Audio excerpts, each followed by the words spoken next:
Hello, it's the Quartic Formula here. Today, we will be discussing adjacency matrices. For this video, I only assume that you have a knowledge of basic matrix algebra, nothing else. So let's get started. Suppose we have a triangle, some geometric figure in general, but for this case, we'll say a triangle. And each side has length 1. We'll label the vertices v1, v2, and v3 respectively. Now if I ask you how many unique paths of length 3 are there from v1 to v3, you could easily count that. You could say, okay, well, there are a few possibilities I could do this. I could go 1, 2, 3.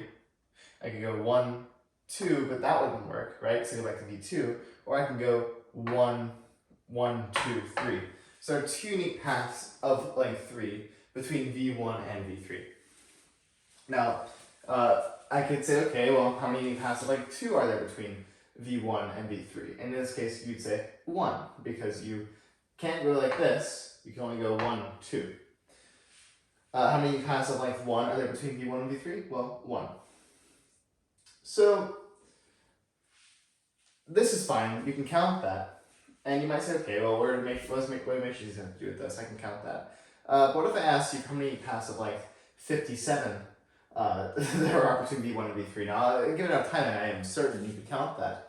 But that would be terribly slow. And it gets even worse the more nodes we have. So in this case, we're going to call vertices nodes and lines of length 1 edges in this case. So here there would be 4 vertices or 4 nodes and 4 edges. So if I do it with the square, you'd be able to do the same thing with the nodes, but it would be substantially more difficult. Actually, it was substantially more difficult the larger path lengths you have. Not necessarily of length 3, it would be that much more difficult. And you only can travel along edges, so it's tacit in this discussion. So that's fine. And then you can get even more complex figures, like a cube.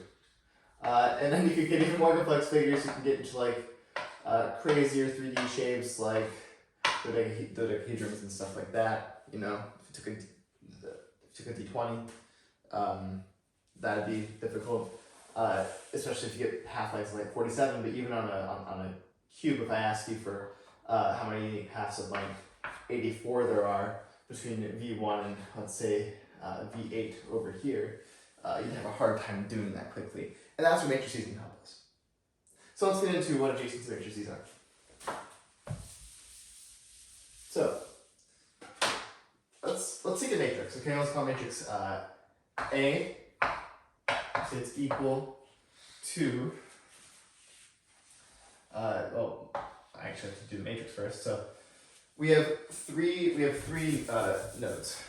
So let's go ahead and make markings for our 3 nodes here and here respectively. This will just help us view it in an easier way. So essentially all you want to do is you want to say, okay, well, how many unique paths of length 1 are there between each of these points? So you start with 1, right? For A, the adjacency matrix is 1, and then if there aren't any, it's 0. So how many paths of length 1 are there between v1 and v1? Well, 0, because I can only go 1 away, and that would get to v1. So 0. How many paths of length, it goes rows by columns. So how many paths of length 1 are there between v2 and v1? Well, there's 1. How many paths of length 1 are there between v3 and v1? Also 1. How many paths of length 1 between v1 and v2? 1. Between v2 and v2, 0. Between v2 and v3, 1. Between v3 and v1, 1. Between v3 and v2, 1. Between v3 and v3, 0. So we get this matrix. We say, okay, well, that's great, but I can do that in my head. So where does the whole calculating lengths of 47 come in? Well, you're not going to like this one because it's not easy to do by hand. In some cases, with shapes like squares and things like that, it's not that bad. When you get to more complicated figures, it's not as easy. But essentially, what we do is to find paths. So a path of length n from how many paths of length n are there from some vertex to another vertex? What you do is you say, okay, well, it's equal to a to the n, where n is your unique path, what length your unique paths need to be.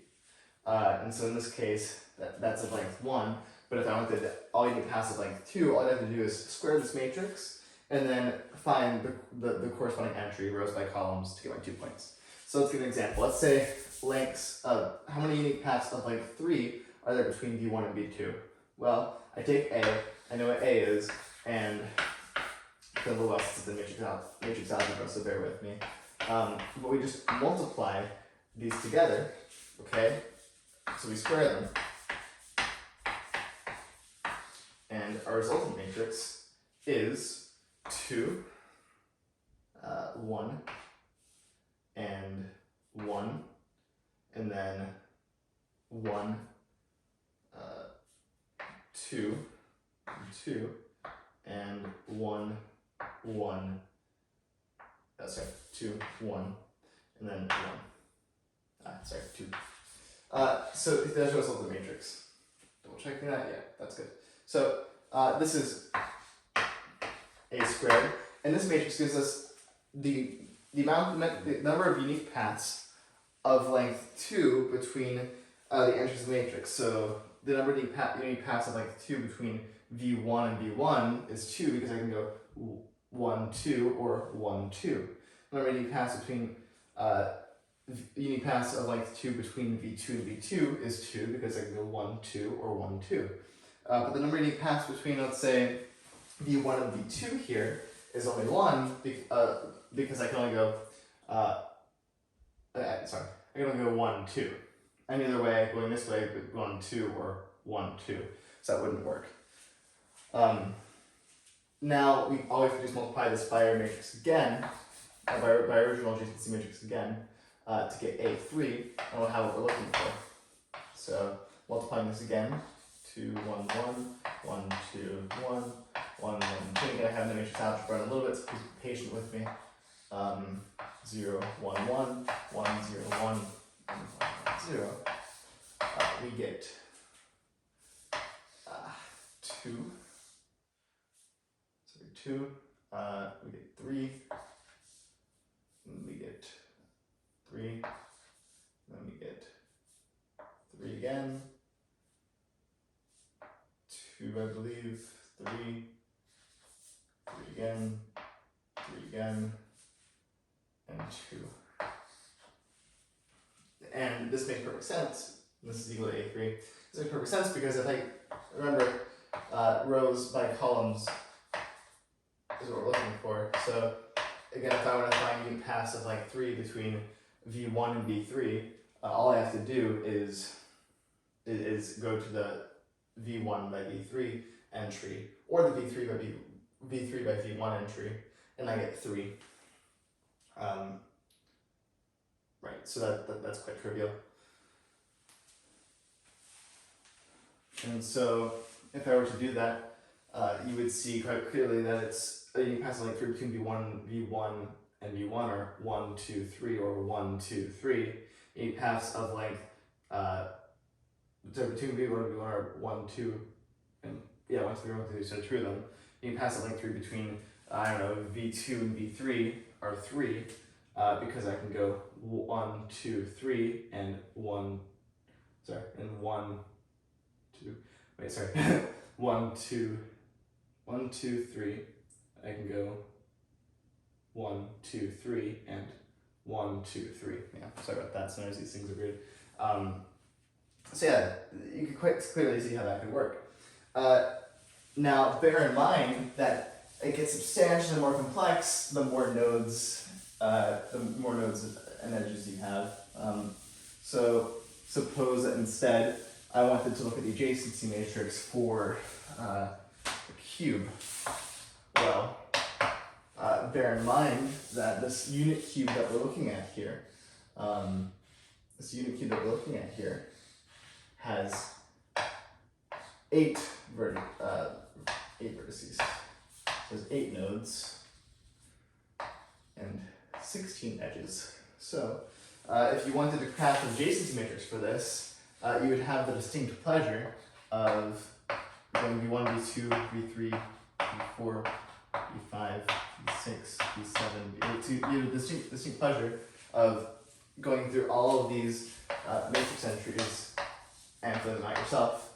So you'd be filling out an 8x8 matrix, and that doesn't sound like a fun time for anyone, and this is what we have computers for.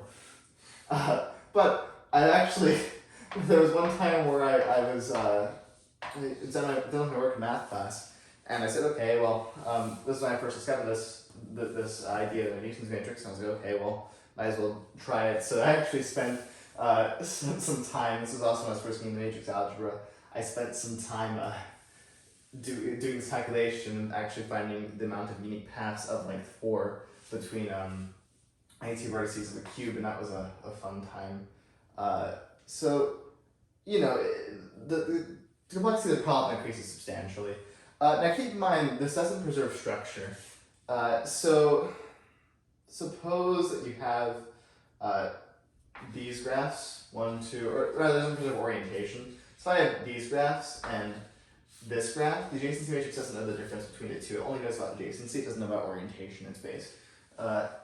So it doesn't necessarily matter. So it's sort of like how you can take that 3D object, right, this cube, and you can fold it out onto a surface, kind of like you're unfolding a box.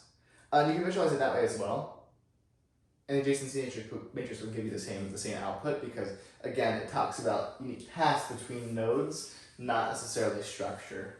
So structure is not encoded in this, only nodes, edges, and adjacency are.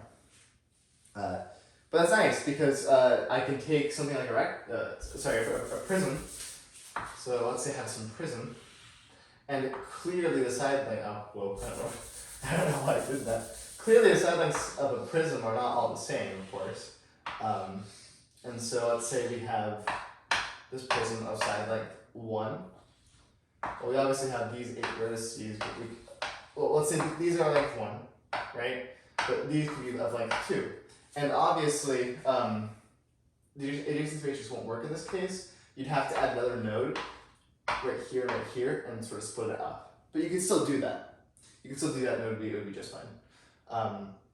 Which is also how you would end up doing more complex shapes. But you could use small applications. You could use it for, obviously it's graph theory stuff, so modeling any kind of physical system where adjacency is important. You could use it also for coloring. So there are a number of applications. I was going to say number in here yet. A number of applications for this idea. I personally think it's quite fascinating. I've never really been that into graph theory, but after seeing this, it's quite interesting, honestly. So yeah, other than that, I don't have too much to say for adjacency matrices. There is a really cool proof by induction that I'll do, if people ask for it. But the proof by induction, essentially, what you do is you say, okay, well, the adjacency matrix and the matrix that gives paths of length 1 from your vertex, from vertex 1 to vertex are the same. And then you say, okay, well, I take an induction proof, so then you prove that supposing hypothesis that n, the adjacency matrix to the power n gives you the amount, so the sum matrix to the power n, that gives you the amount of unique paths of length n between two vertices. That's the same as the adjacency matrix raised to the nth power. So you take that, and there's a quite simple induction proof where you can use a summation and use induction hypothesis. It's literally just you plug in your induction hypothesis, and then it works. So it's super simple. But yeah, if you're interested in seeing that, leave a comment below, and I'm more happy to prove that. Other than that, I don't have too much to say, so thank you for watching, and yeah, goodbye.